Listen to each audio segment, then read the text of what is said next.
ai bangga ipanangna isorda inacabuyokpi ipana aibu kaya nungsidiba kangjare ngasi nachaina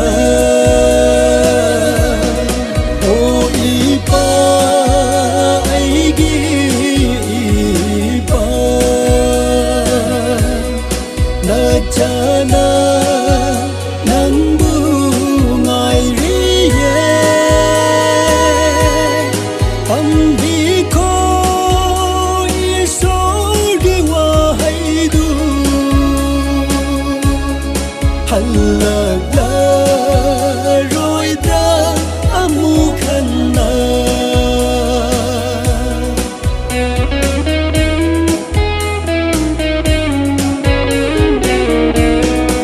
ai bangda nachai haku abhaba tambiram laga chakrega nungai wakhang lamda punsi kanada ipa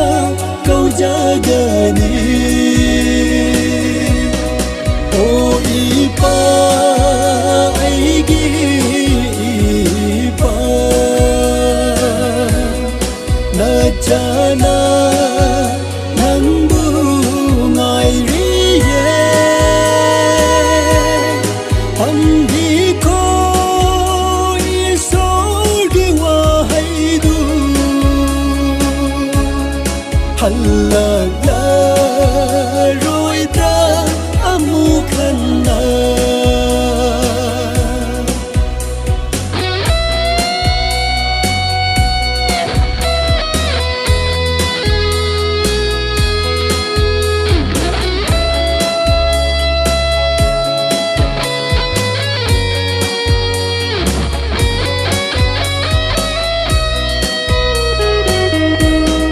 chợt lâm kha